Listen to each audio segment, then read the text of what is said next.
Привет, друзья! Рады видеть вас на канале Finkel Story. Сегодня мы отправимся в удивительное приключение от программы МАСА. Нашей первой остановкой станет Иерихонская долина.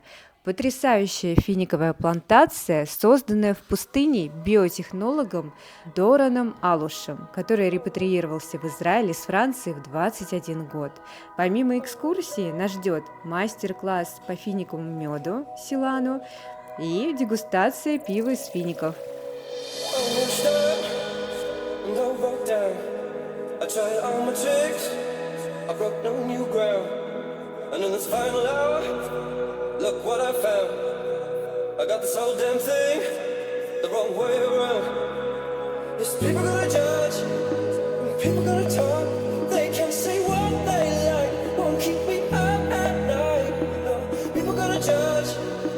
People gonna talk, they can say what they like, won't keep me up at night.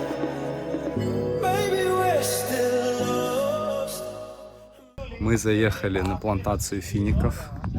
Сейчас нам рассказывают, как выращивают финики, что для этого требуется, какие трудности приходится преодолеть для того, чтобы пальма выросла, для того, чтобы собрать все плоды.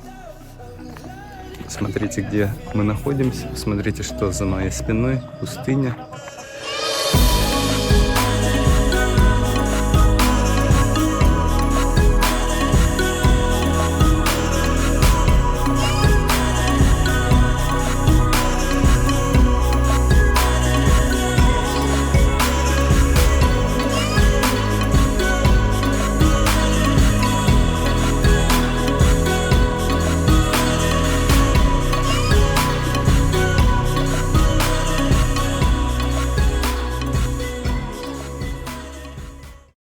נמצאים במטע של תמר מג'ול בן 18 שנה.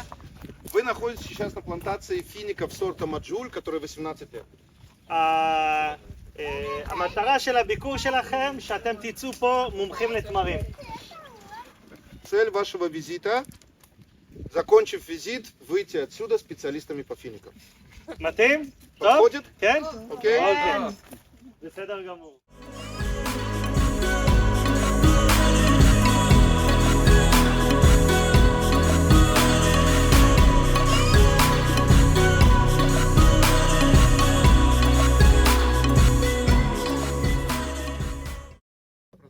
ומדינת ישראל היא בין המדינות הבודדות בעולם שבמקום שנהיה פחות ופחות ירוק היא הפוך, היא יותר ויותר ירוקה בזכות כל הטכנולוגיות והידע. И это одна из причин, почему Израиль вошел в 21 век более зеленым, чем он вошел в 20 век. Да, у нас увеличивается количество зелени, потому что мы используем, в частности, воду таким вот образом. Я могу спросить, интересно. Ну, максимум это Маджуль. Он не самый классный, он сегодня самый популярный. Он дрожжи и любовь. אין בזה גלוטן. Это безглютеновое пиво.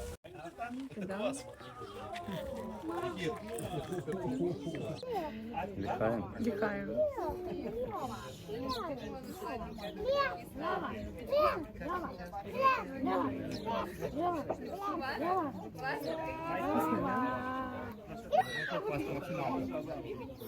Пахнет как квас. Есть вареные финики. אתם תיגשו אליי עם הסירים, עם המסננת ועם העלבד. אני אחלק לכם תמרים במשלון, ואתם אחר כך תחזרו למקום שלכם ואתם תסחטו אותם. Ребята, то, что вы делаете, вы подходите к нему со своей верхней кастрюлей, с этой марочкой и с ситечком, и он вам положит вареные финики.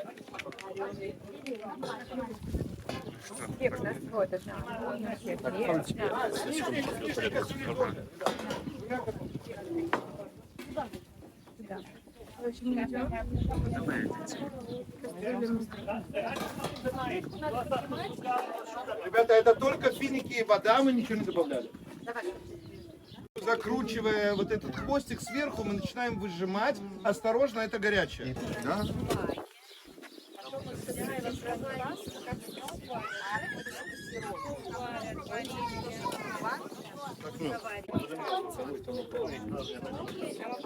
Несешь парк. Это финиковое варенье.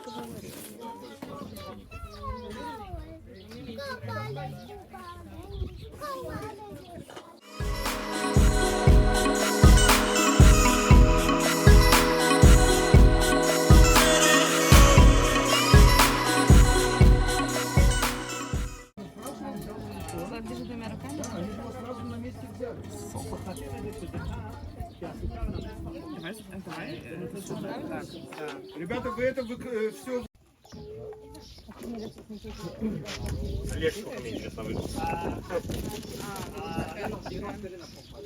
Второй остановкой стал национальный парк Эйн-Геди, крупнейший на Мертвом море оазис с буйной экзотической растительностью и многочисленными водопадами.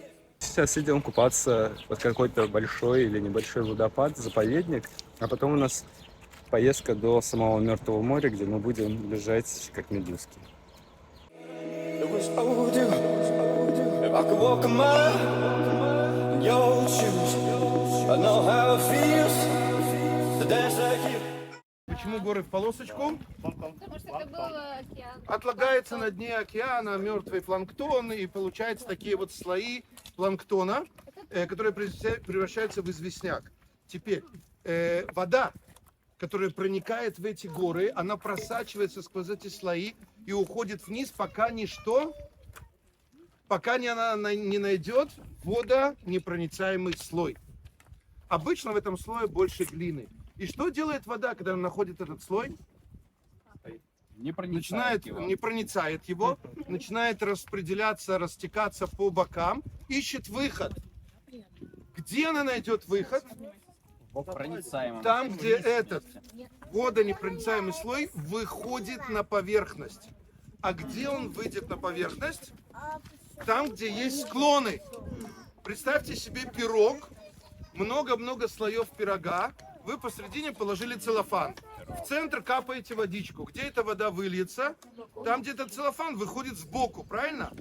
Теперь, где у нас в горах Иудеи и Самарии эти бока? Один из них на западе, а другой на востоке. На западе это город Роша-Айн. Почему называется Роша-Айн? Рош – это голова, Айн – это глаз или источник. Голова источника. Там берет свое начало река Яркон, которая протекает по Тель-Авиву и впадает в Средиземное море. А с востока, где у нас конец пирога, обрыв пирога, вот он. Сюда выходят водоносные слои. И поэтому здесь вытекает эта вода. То есть вода, которую мы сейчас с вами зайдем в нее, это вода, которая десятки лет назад выпала дождем в центре, в районе Иерусалима, проникла в эти горы и вытекла здесь, потому что здесь обрыв. Самый большой оазис Иудейской пустыни, самый большой источник воды на берегу Мертвого моря, это здесь, поэтому называется источник чего? Кого? Кто такой Энгеди? Эйн – это источник, а Геди – Айн, да, с Айном. Эйн – источник, а Геди – козленок. Совершенно верно. Источник козленка. По имени запрос. Гади. Гади это да. Теперь, вы видели минералку Энгеди? Да. С этим козлом, с рогами. Ее бутылируют здесь. Километр отсюда кибуц Энгеди, и он производит эту воду. Okay? Поэтому мы с вами сейчас пойдем до обрыва, до вот этой стены. Мы с вами немножко будем подниматься наверх. Мы встретим несколько водопадов и такие бассейны под водопадами, где можно будет зайти под воду. Я вам советую зайти под воду. People gonna judge, people gonna talk, they can say what they like, won't keep me up at night. People gonna judge, people gonna talk, they can say what they like, won't keep me up at night. Maybe we're still lost, and maybe we'll never learn. But as the dust settles down, I'm glad here, I feel I'm finally headed home.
I dreamt we spoke again.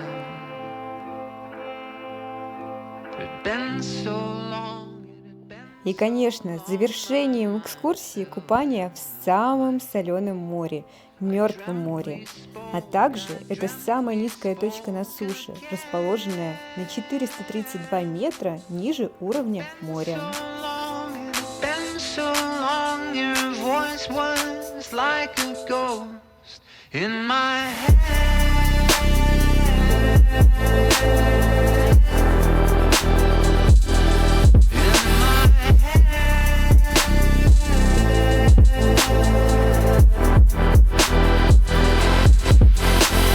I dreamt we